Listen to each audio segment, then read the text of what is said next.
Hey there, everybody, and welcome back. Today we are reading Swamp Thing number 1, and just a little quick recap on the last episode. We went through the first appearance of Swamp Thing, which is House of Secrets 92, and in that one we followed a man named Alec Holland who was turned into the Swamp Thing because his lab exploded, and his wife Linda ended up marrying his lab partner, but it turned out that his lab partner was actually behind the explosion and killed Alex on purpose. And even though Linda did not suspect anything, the lab partner named Damien was becoming paranoid and decided that Linda needed to die in order to cover his tracks. So as he tries to inject her with a needle full of poison, it ends up that Swamp Thing has been watching his wife from a distance, and he is able to save Linda and in the process kill Damien. But because the Alec Holland Swamp Thing couldn't speak, he was unable to tell Linda, who was freaked out by this swamp monster that broke into their house, that he was her husband who died and had been resurrected in the swamp body. So she freaks out, thinking this monster was going to kill her, but instead, the Alec Holland Swamp Thing just turns around and walks out of the house and back into the swamp, and seemingly doomed to live a life of solitude and loneliness. And that was just like a little 8-page story that was in the anthology series called House of Secrets. And that one 8-page story was so popular that they decided eventually to bring it back into its own series. So the writer, Len Wein, and the artist, Bernie Wrightson, kind of retooled the character and brought it back with this new number 1 that began the Swamp Thing series in the 70s. So first things first, with issue 1, we got the cover here. We see there's like a nice big title that says Swamp Thing, the startling first issue. And there's some great Bernie Wrightson cover art of Swamp Thing bursting out of the swamp water. And he seems to be looking to attack. And there are 2 people on the bank, one man, one woman, and they both look terrified. The man has a gun, and he looks like he's kind of holding the woman hostage. So we start off on the first page in the swamp, of course, because it's Swamp Thing, and we see a red car driving on a road that's leading deeper and deeper into the swamp. We're seeing all the wildlife, the alligators, the frogs, the birds, and then that red car stops at the end of this road where there is a large barn. And in the swampy woods surrounding that barn, we see the figure of Swamp Thing looking at the car and the barn, and he's thinking to himself, "They will return. Those who killed me, they will return and I will be waiting." And we see the name of this first issue is Dark Genesis. And just like the first appearance from the last episode, the creative team is Len Wein, who's the writer, and Bernie Wrightson on art. So we zoom in on Swamp Thing, and if you don't know what Swamp Thing looks like, he's a big green humanoid monster who's about 7 feet tall, and he weighs about 600 pounds, and he's pretty muscly, but all the muscles are like veined with roots, and he has bright red eyes. He has ears and stuff too, and he has this bridge across his nose that connects to his cheekbone, so even though he has some features of a human, it's still very much like a monster face. So we get a zoomed in panel where Swamp Thing is looking intently at that barn, and he's thinking to himself, "That house, that smirking shell of a house, stands there taunting me, laughing, as if it were responsible for all that happened here." And I should also say that it's like pouring rain and there's like a big storm going on. So the narration panel says, "Silently the creature lurches forward into a driving wind and a rain filled with memories." And then we get a flashback, and we know it's a flashback because even though we're seeing the same barn and the red car that arrived earlier, it is not storming and it is sunny outside. And the narration says, "Color, the first day a bright blue, crisp, shining, full of promise and open-eyed dreams." And then we see the car stop in front of the barn and 3 people get out, and one of them says, "Well, Dr. Holland, there it is, only a refurbished barn, but we didn't have much notice of your coming." And then we see 3 people exit the car. There's a married couple named Linda and Alec Holland, and the man who has brought them to the barn, who is named Lieutenant Matthew Cable. And Lieutenant Cable has brought them here because they are valuable scientists. They are doing research in the field of biorestoration, and the government is paying for them to come up with a formula that will allow plants to grow in any environment, whether it's a desert or a frozen wasteland. So it's a pretty important project, and the government has put them out here in the middle of nowhere in order to keep them safe and secure and also secret, because this is like a top secret project, which is why as Lieutenant Cable drives away, he says, "Oh, by the way, if you hear traffic, don't let it spook you. There'll be a patrol car in the area constantly. We wouldn't want to lose the merchandise." And upon hearing that he is merchandise, Alec Holland is not very excited about this. He gets like a very angry look on his face, and Linda breaks the tension by telling him, "Let's go inside and look at the new lab." And of course, as they get into the barn, they see all the equipment, and it's definitely state of the art. and much more than they would ever need for what they're trying to do. But I guess it's better to have more equipment than you need rather than less. So Alec and Linda make themselves at home and they begin to start their experiments that evening. And they make headway right away. We see Alec and Linda looking at a petri dish that's full of the new serum that they've created already. And Alec is saying, but if we're right, larger quantities of our chemical will be used to create gardens out of sweltering deserts. And that's definitely worth the effort. And as he says this, he drops a seed into the petri dish, and immediately a plant explodes out of the petri dish, and its roots begin to spread all over the table, and there's a stalk that grows up and flowers grow on it. So it seems they've made some good headway in just one night. But as they're about to celebrate, there comes a knock on the door of the barn. And of course, they think that it's just Matt Cable coming to say hi, check in on them. But when they open the door, there's three men they've never seen before. There's a tall, skinny man in the front, and his name is Ferret. And he seems to be the man who was on the cover, who was pointing a gun at Swamp Thing rising from the water. And he's got two guys with him who definitely look like they're there just for intimidation purposes. And Ferret says, Dr. Holland, my name is Ferret. My associates and I would like a word with you if we could. In private. And right away, Alec knows that these guys are bad news, so he tells them, hold on, friend, there's supposed to be a patrol car rolling in this area.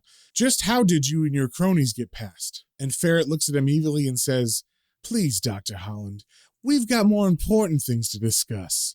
We three represent a private organization interested in purchasing your biorestorative formula. So interested, in fact, that we've been authorized to give you a blank check for exclusive rights. And if I were you, Dr. Holland, I'd accept our offer. And Alec doesn't seem intimidated by this, but he's also not very smart because he just tells the guy, but you're not me, friend.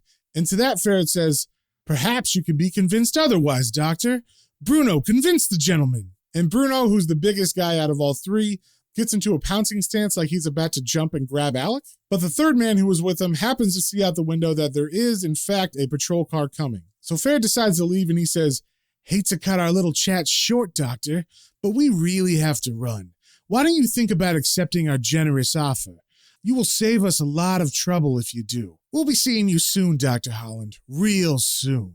So Ferret and his goons walk away just as Lieutenant Cable is coming around in his car. And as Cable walks up to the barn, Alec is not very happy, so he yells out, Cable, it's about time you got here. And Cable tries to apologize, but Alec isn't having any of it, and he says, you should have come and checked us. Three very unfriendly people were just here, attempting to buy our formula. And upon hearing this, Cable says, what? And you let them get away? You should have notified Patrol Guard immediately. And Alec gets his angry face again and he says, I'm afraid we were a little busy at the time, Lieutenant. And Lieutenant Cable returns the glare back at Holland and he says, yeah, well, let me tell you something. That conversation we had about you two being merchandise was no joke. You are commodities, Doctor, you and your wife, to be bought, sold, or traded to whoever can manage to own you. When you're finished here, Doctor, the country that controls your formula will be able to control the world. Think about that. Think about how many people would do anything to hold your secret in their hands. And as he's talking, Cable's just walking away from them and he says, and think about how many people would rather see you dead than to let their enemies have your formula.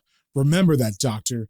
They'd rather see you dead. Next time you open that door, you better know who's behind it. So I take this to mean that Cable's actually threatening Holland, insinuating that the government would rather see them dead than let the secret of their formula get into the hands of someone like Ferret. So we cut to a little while later, and the couple is now working again on their formula, and they're discussing whether Matt Cable was being serious or if he was being melodramatic. And Alec's saying that he thinks it's pretty serious because the men who came by earlier weren't messing around, and they didn't threaten them just for practice. But then all of a sudden, Linda stops the conversation because she hears a scratching sound coming from the door. And she knows that Cable just left a couple minutes ago, so it's way too soon for him to do another drive-by. So Alec, being more prepared this time, he's got a shotgun ready to go. And as he walks over to the door, he says, I'm just taking precautions, Linda. You remember what Cable said. There's something outside that door, and I'm going to find out what it is. And he kind of kicks the door open with his leg, and as he raises the gun in a ready position, he sees that it's not Ferret and his men. There's no need to worry. It's just a nice old hound dog. And Linda laughs at how tense Alec was being, saying, there's your killer, Alec. Only an old hound dog. And Alec says, well, it might as well be a murderer. The blasted thing scared me to death. So they bring the dog inside, and Linda immediately says, aw, can we keep him? And Alec isn't having any of that. He says, are you kidding me? We're off limits to everybody. I mean, look at the mutt.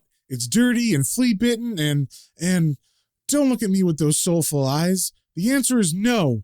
I mean it, Linda. We're not keeping that. But Linda's looking at him with her pleading eyes, and he eventually gives up and says, okay. But then we get a panel that shows us that there's more to that dog than meets the eye. Because it turns out there's a man listening on a radio, and what he's listening to is the entire conversation that Linda and Alec just had. So that dog was not just a lost stray. He was in fact left there with a radio transmitter in his collar in order to spy on the doctors. So the man listening in is reporting to someone, and he's saying, Louisiana Blue to Mr. E, reporting as instructed. The Hollands have taken in the dog as expected, enabling us to monitor their lab at all times. Everything is proceeding on schedule. And then we see the man that he was reporting to. And this guy definitely has a Dr. Claw from Inspector Gadget feel. He is sitting in a big comfy chair. And next to him on a table is a radio receiver that he is able to hear the reports from his spies and also give orders back to them. And just like all good villains, he has his own odd animal that he likes to pet.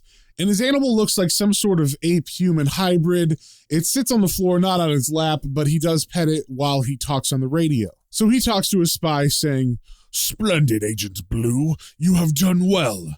As soon as the good doctors complete their experimentation, you know what must be done. Send Ferret around to see them again, with a repeat of our offer. If we can get the formula without any difficulty, that's all well and good. But if not, the Conclave has many enterprises that would be jeopardized by outside use of that compound. Thus, if we can't have it, nobody will. The Hollands and their formula must be destroyed. So then we cut back to Alec and Linda inside their laboratory. And just like Mr. E, the bad guy, just said, Ferret has returned and he is harassing the Hollands again. So we get a panel of Ferret and his goons holding up their hands, waiting at the open front door as Dr. Alec Holland points his gun at them. And the narration on the top of the panel says, but when Ferret and his cohorts attempt to renew their offer, and then we see Ferret saying, but Dr. Holland, we came to you in good faith. But Alec isn't having any of that. Alec says to them, save it for the boys in blue, Ferret. My wife and I'll sleep a lot better knowing you three are behind bars. And then suddenly one of Ferret's men sucker punches Alec in the face and he drops his gun. And we see Ferret say, sorry, we can't accommodate you, Doc. Bruno, take him. And not only is Alec getting punched in this panel, but we see the other goon, I guess besides Bruno, has a handful of dynamite. So the goon with the dynamite ends up putting it under the laboratory table and wiring it up to explode, of course. And I didn't mention it before because I kind of forgot, but Linda is not in the laboratory at the moment. She must be walking the dog or something because he's not there either. So Alec has been completely knocked out. He's lying on the floor unconscious.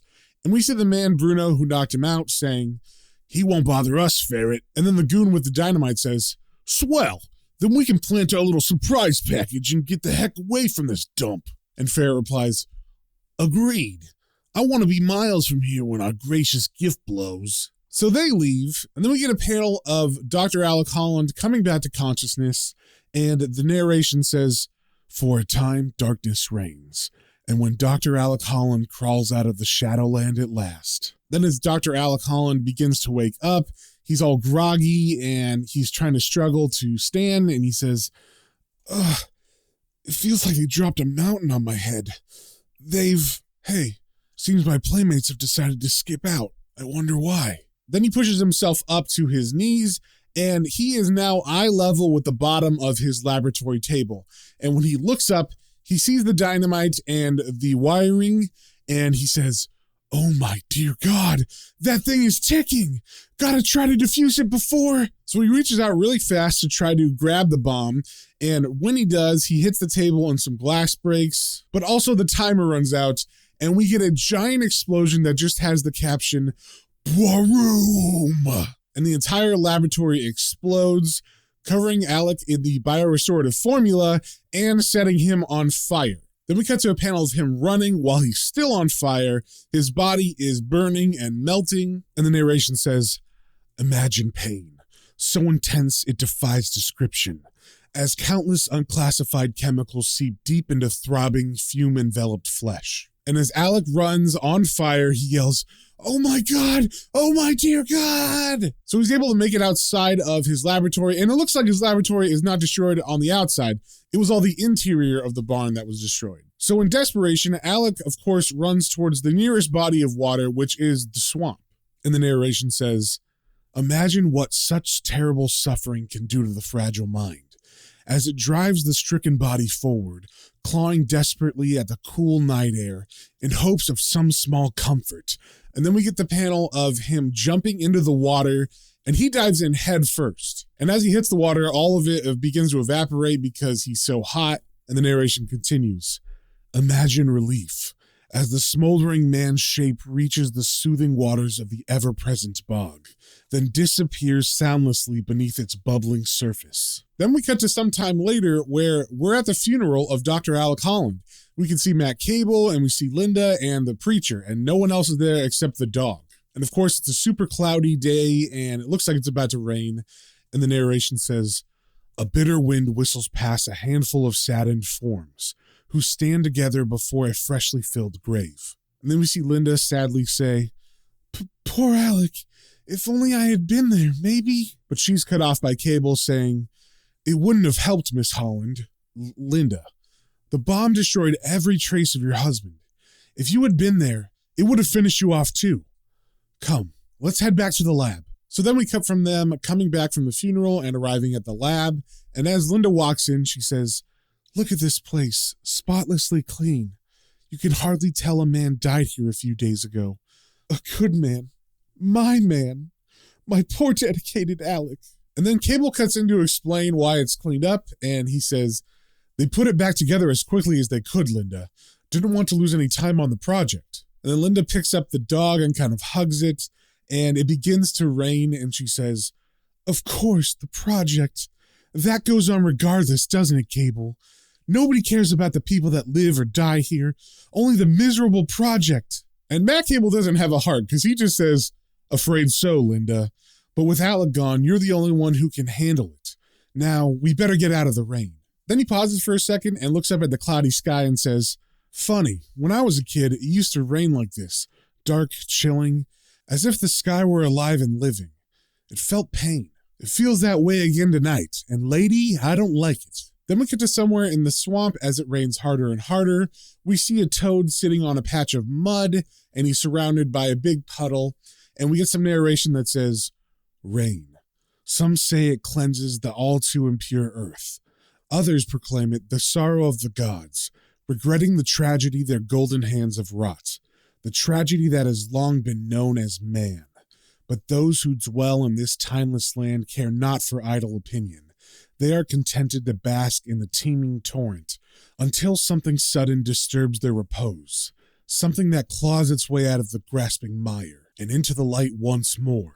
Then we see a green hand pop through the mud that the frog was sitting on, and it looks like a human hand, except for the fact that it's green. Then that hand is followed by a torso, and a very muscular green body that has roots for veins begins to struggle and push its way out of the mud. And as it struggles, the narration says, "Something that pulls itself upright on unsteady legs, searching its cloudy mind for a fragment of memory, then pauses, studying its gnarled, misshapen hands, examining the clusters of roots, the crumbling chunks of moss, and in that frightening, mind-shattering second, knows what it has become, a muck-encrusted, shambling mockery of life, a twisted caricature of humanity that can only be called Swamp Thing." And we get the name Swamp Thing very large on the top of a very tall panel on the page. And we get our first look at Alec Holland's Swamp Thing standing tall on the page. It's still in shadow a little bit, so there's still some mystery to his body, but the Swamp Thing has finally been born. And as he stands, the narration says, "But travesty though it may be, the creature breathes and thinks." And that is a motif of these early Swamp Things. He does not speak out loud most of the time. Everything that he's saying is usually in his thoughts. So he thinks to himself, "Must be logical. Must gather my thoughts. Explosion should have killed me. It didn't. Why? Why?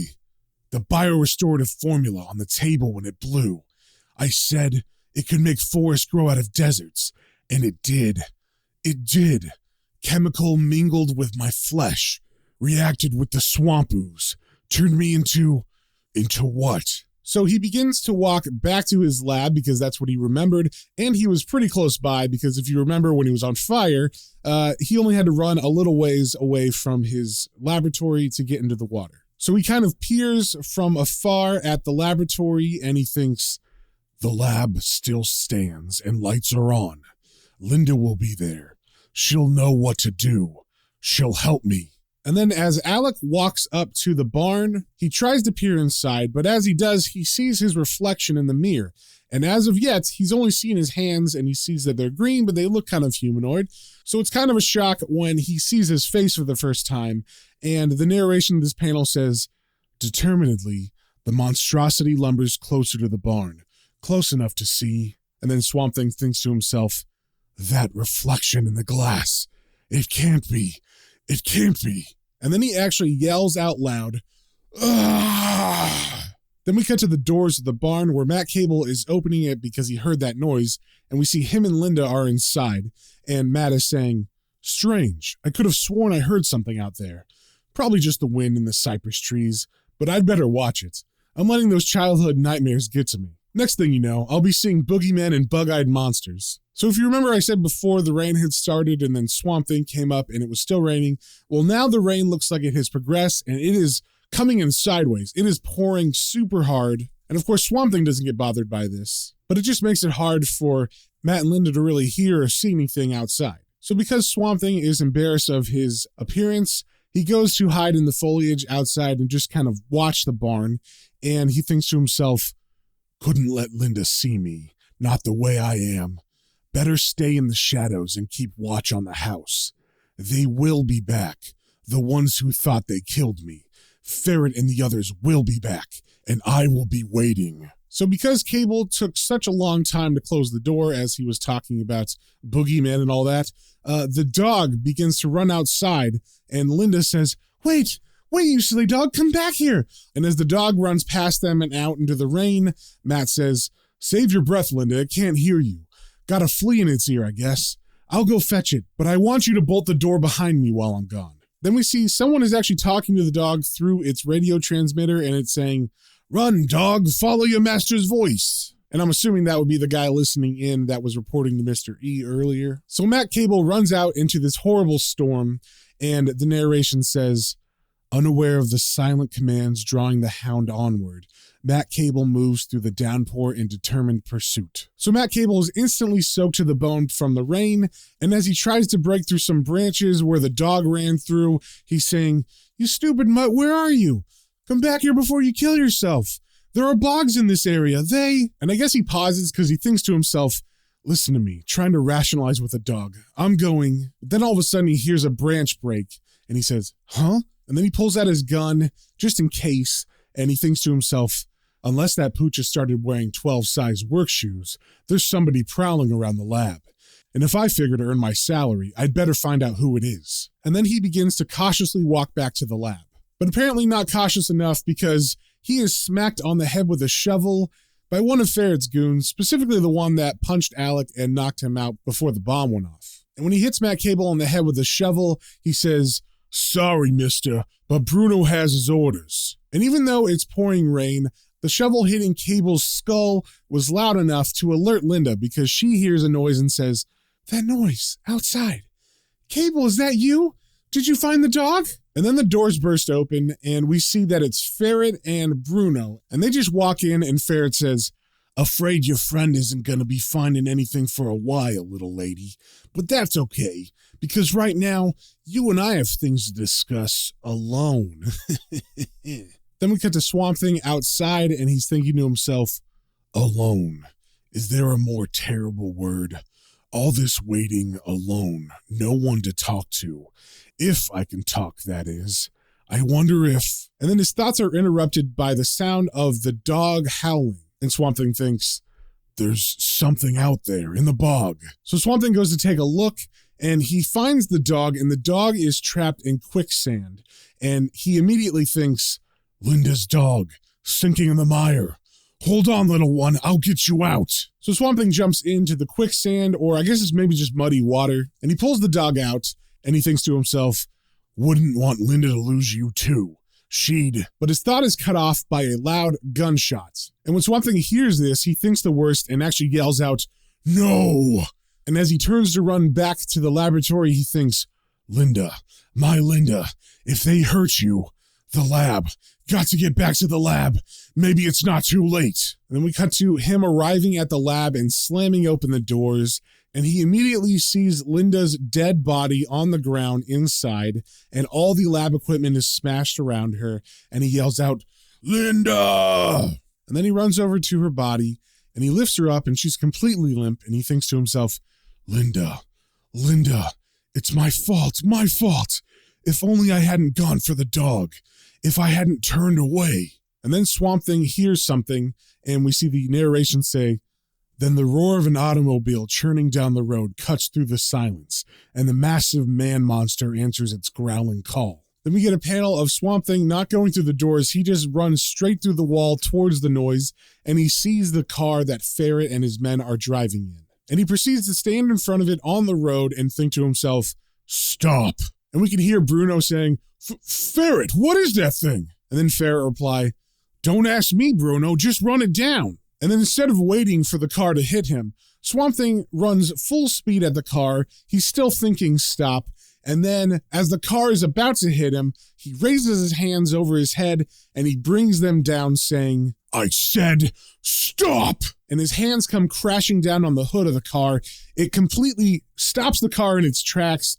We see that Ferret wasn't wearing his seatbelt because he flies through the windshield, and nothing happens to Swamp Thing from this. So I guess Swamp Thing wasn't exactly sure who was in that car, but he smashed it anyway. So when he sees Bruno exit the car, he thinks, them again. Ferret and his friend.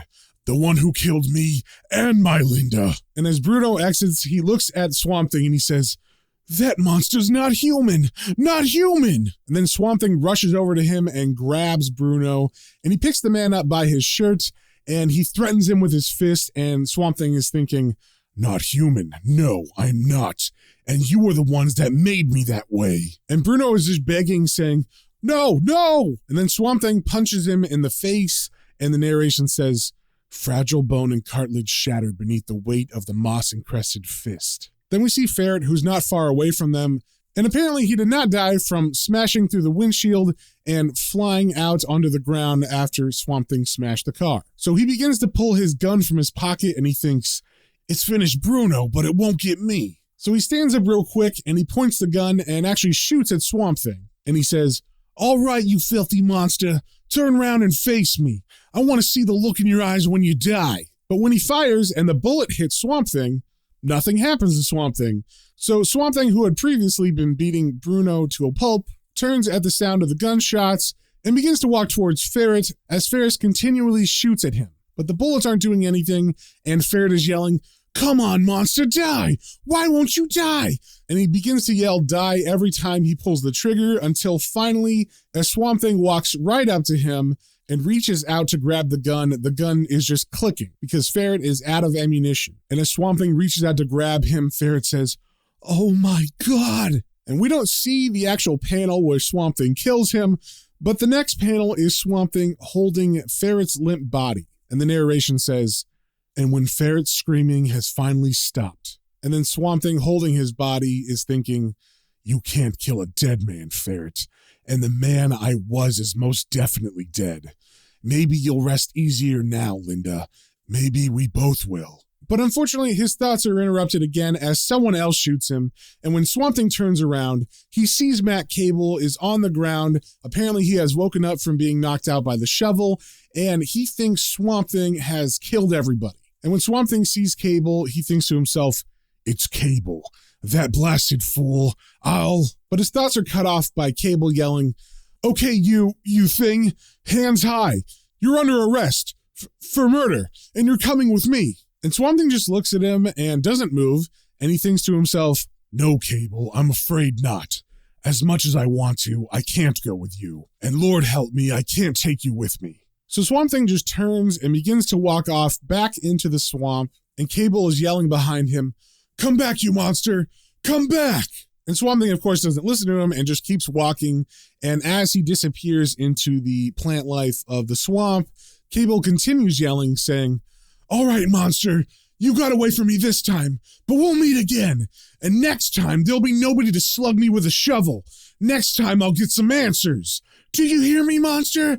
Do you hear me? And Swamp Thing thinks to himself, I hear you, Matt, but I have no answers to give. Dr. Alec Holland had all the answers.